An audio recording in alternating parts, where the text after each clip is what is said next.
A peaceful stroll down a serene, sunlit meadow. The spooky, unsettling atmosphere of some haunted woods hiding darker secrets. A mystical, enchanted forest that seems normal on the surface, but is actually more than meets the eye. Forest and JRPGs are some of the most diverse and plentiful locations in the genre. They're without a doubt the most common nature environment to visit, and like I just alluded to, come in all sorts of shapes and forms. Considering the same also holds true for real life, this makes sense. I mean, I can drive around my town and see a bunch of foresty areas, but volcanoes and ghost ships? Yeah, not so much. It's not uncommon for a JRPG to include multiple forest segments throughout its journey, whereas a deserty-like area or a snowy area, you're probably only getting that once. Because you will be visiting forest areas on numerous occasions, this gives the developers a chance to try something different with each iteration. Like forest near the beginning of the game, usually more peaceful, tranquil, and relaxing. However, forest near the end of the game may be a little bit more hostile and foreboding. They kind of remind me of snowy locations actually, with the variety of atmospheres they can exhibit. Other locations like a haunted house, a little bit more one note. But something like a forest though, there's a lot of moods you can evoke. I'm a pretty laid-back guy, so I've always been partial towards the forest with calm and chill vibes. Like I mentioned a bit ago, these often, but not always, come near the beginning of your journey. Chrono Trigger's forest and its iconic music is probably the most obvious example, but games like The Legend of Dragoon and Breath of Fire 3 also do this really well. The pre-rendered backgrounds in The Legend of Dragoon's opening forest are absolutely gorgeous and really set the standard for how beautiful the game is going to be. The music is also super relaxing. The sound of animals in the background only help further immerse you into the cozy ambiance of nature.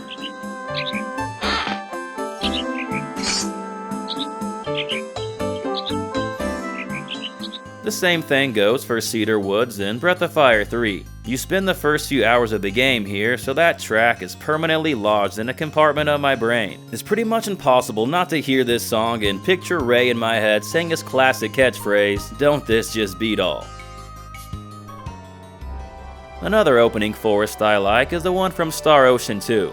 You spend very little time here compared to the other forests that I just talked about, but it's one of the first screens you see in the game and my god is it stunning. Combined with the music, man, such a relaxing and peaceful vibe.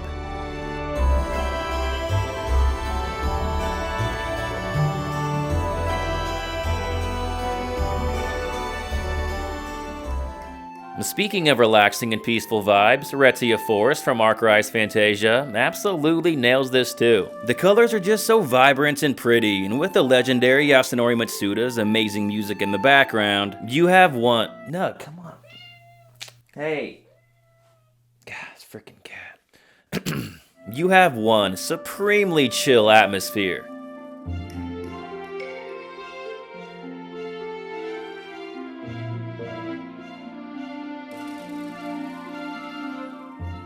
Some series really embrace the peaceful forest setting more than others. The Suikoden series, more particularly the first 3 games, have a lot of forests. I feel like half the towns and dungeons in Suikoden 1 and 2 are forest-like areas, and in Suikoden 3, due to how the world map works in that game, you're going to be traveling through Zexen Forest a lot.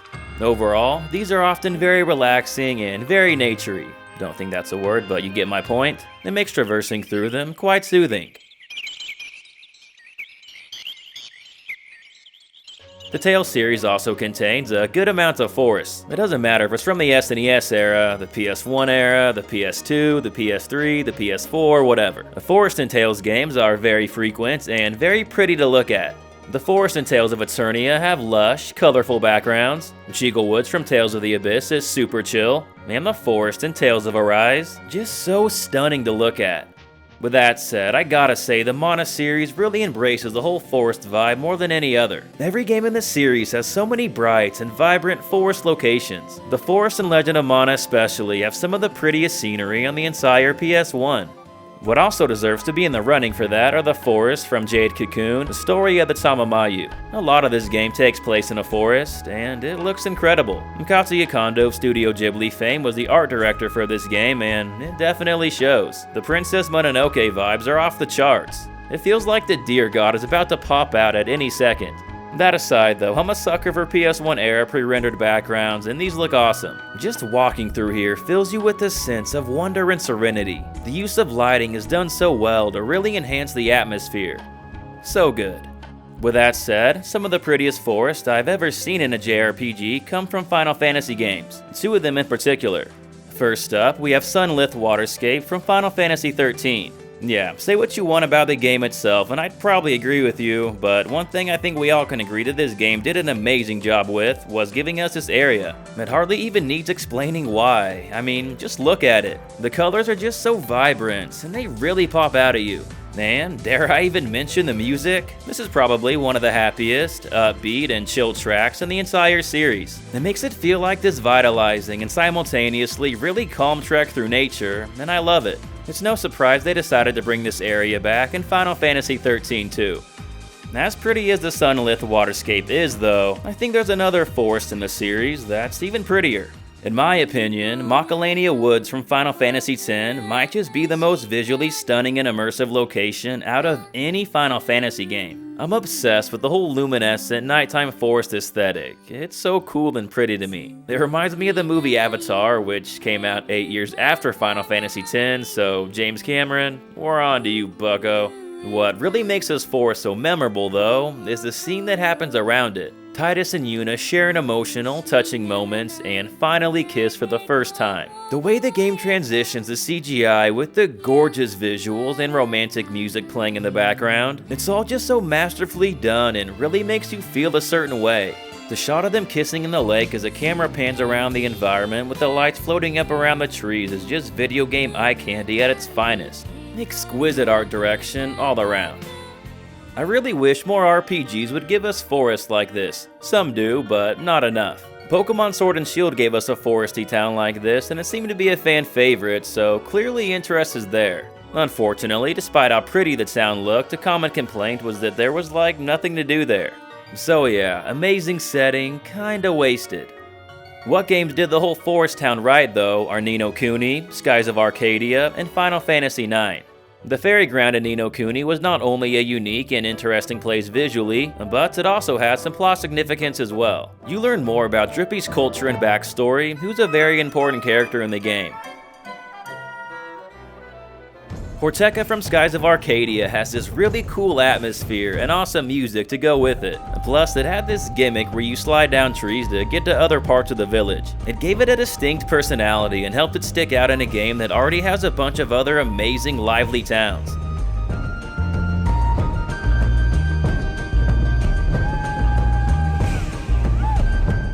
The Black Mage Village is memorable for multiple reasons. To get the obvious out of the way, visually the pre-rendered backgrounds look incredible and are ripe with detail. The music has this like whimsical and playful feel to it, which really goes well with the happy and quirky nature of the village.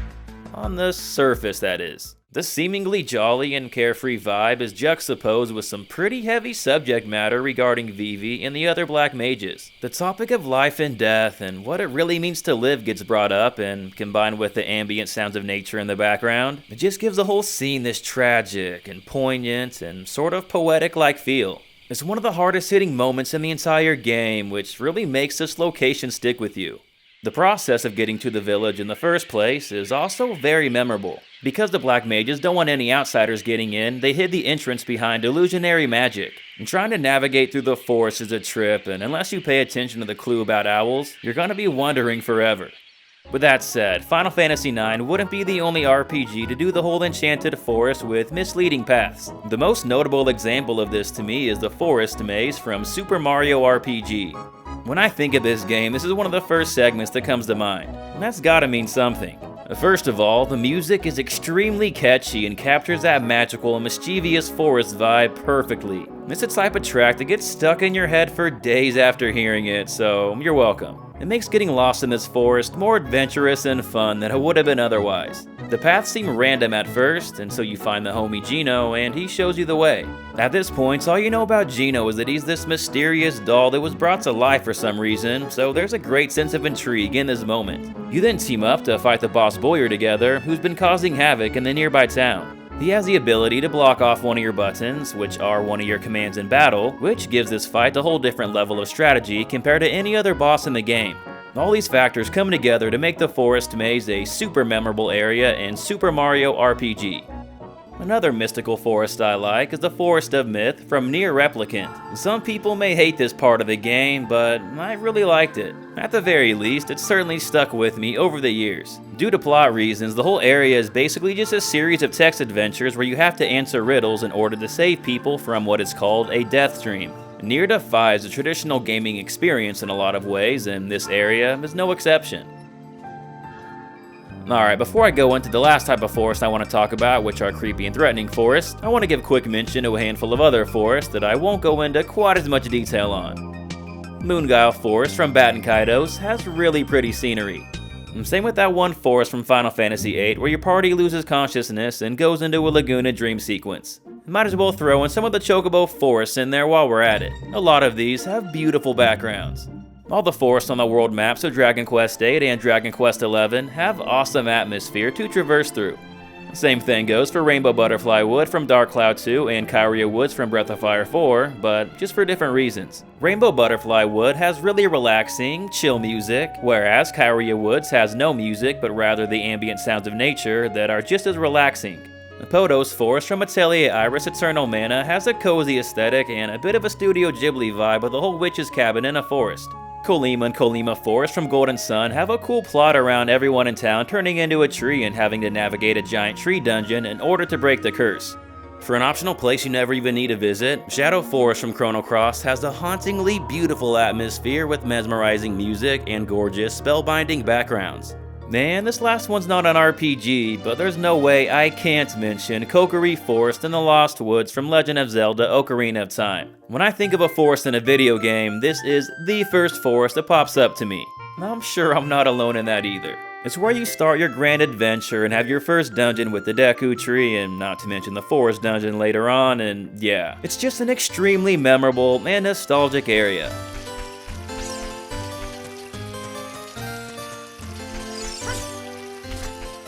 Alright, now let's talk about the final type of forest in RPGs. The ones that have menacing, unsettling atmospheres and in some cases are even haunted. I've talked about Final Fantasy games a lot so far, but yeah, I can't help that the Evil Forest from FF9 is the first one that comes to mind. I mean, the name is literally Evil Forest, how could it not? It's like the first major area and where your party comes together for the first time. There's also some plot significance here as well, with the entire forest turning into stone, including your friend Blank. The FMV sequence that plays during this scene is really cool and had me absolutely hyped the first time I saw it as a kid. By the way, what's up with JRPGs and forests that turn people into stone? Grandia did this too with the whole petrified forest segment. Anyway, despite it being called Evil Forest, to be honest, I never really felt that scared or uneasy here. The Phantom Forest from Final Fantasy VI did a better job with this to me. Yeah, last time I'll talk about a Final Fantasy game, I swear. The atmosphere is just more eerie overall, I think, plus it leads to the Phantom Train segment, which has some creepy supernatural elements, along with some really sad, emotional moments. Another dark and foreboding forest with some memorable moments is Black Moon Forest from Xenogears. You come here near the very beginning of the game and meet Faye's love interest, Ellie, under some less than ideal conditions. We get a cool anime sequence and some great dialogue that plays out over a nice campfire scene. By the way, if campfire vibes resonate with you, go check out our video about campfires and RPGs from last year. Unlike the Phantom Forest though, there is no supernatural element at play here to make the forest unsettling. This is more accomplished by the dreary color palettes and ominous music. Green Hell from Wild Arms 2 also does this well, even adding in rain for extra effect. Other forests with similar vibes are West Voss Forest from Legend of Legaia, Weird Woods from Lunar Silver Star Story, and Crimson Forest from Lost Odyssey. Ghostly, haunted forests are a cool concept though, so let's go back to that real quick. It's interesting, the ghosts. But you're Forever Forest from Paper Mario is another one that comes to mind here. Of course it is a Mario game, so the spooky vibes are more family friendly, but still, the atmosphere is great all the same. Similar to the forest maze, Forever Forest also does the whole myriad of wrong pathways thing, making it easy to get lost. Yeah, maybe a little annoying on first visit, but it does seem fitting with the nature of the forest. Which, by the way, that point brings me to the last forest I want to talk about, Viridian Forest from Pokemon Red and Blue. This is perhaps the first area in a video game that ever made me feel a sense of uneasiness. The sinister, ominous music of a forest in a Pokemon game may not seem very fitting at first. However, if you look at the context around it, it starts making more sense. You're a 10-year-old kid leaving your house for the first time, embarking on a grand journey. The Viridian Forest is the first area you visit that feels a little dangerous and hostile. Trainers are trying to battle you, other Pokemon are trying to poison you, and yeah, the atmosphere feels intimidating because, well, to you as a 10-year-old kid exploring the world for the first time, it is. The music really reflects this. However, when you come here during Pokemon Gold and Silver, after becoming a Pokemon League champion, the creepy music and threatening vibes, they're all gone. Instead, we get a song with a similar note, but just with a way happier, more cheerful, upbeat vibe. Now, Viridian Forest feels like a relaxing, blissful stroll through nature. You've seen the world, were triumphant in your endeavors, and are no longer scared. Viridian Forest is a perfect example of how context and music can completely change the atmosphere of a location. This is a big reason why I love Forest and JRPGs so much. It's such a varied setting that can give off so many different tones and moods based on what the developers want. Peaceful and relaxing, scary and intimidating, mystical and magical, Forest and JRPGs have it all. They're right there with beaches and tropical environments as my favorite setting in the genre. Beaches are a bit more rare though, so at least with Forest, I can always count on those being present somewhere. No matter if they fill me with a sense of peace, wonder, or dread, I'm always immersed and having a good time all the same. And isn't that what video games are all about? When I play a game, I want to feel lost in its world and taken to an exciting, foreign land for a brief period of time. In my opinion, Forest and JRPGs and the variety of atmospheres they can emanate capture this feeling just as well as any other setting out there.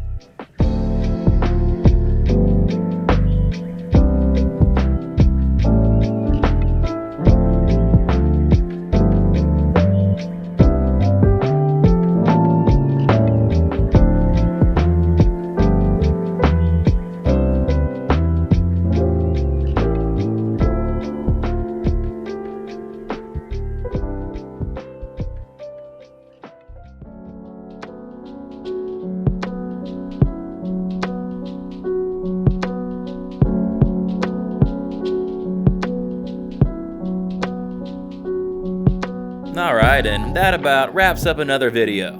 Thanks for watching everyone, we hope you enjoyed it. If you did, please either consider hitting that like button, or subscribing to the channel if you haven't already. It's been close to a year since we last did a setting type video like this, and I'm sure we have a lot of newcomers to the channel since then. These type of videos have never really done that well for us in the past, as I don't think a single one has broken 10K so far, whereas multiple of our other types of videos have hit 6 digits, so if you do want to see more content like this in the future, please let us know in the comments below.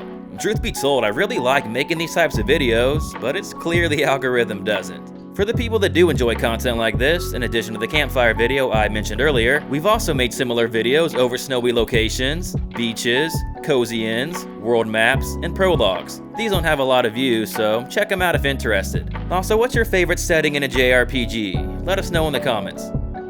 As always, just want to give a huge thank you to our Patreon supporters, and an extra special shout out to our top patrons, Derek Drost, Jesse Spencer, and Jumprock. All of your generosity and support is very much appreciated.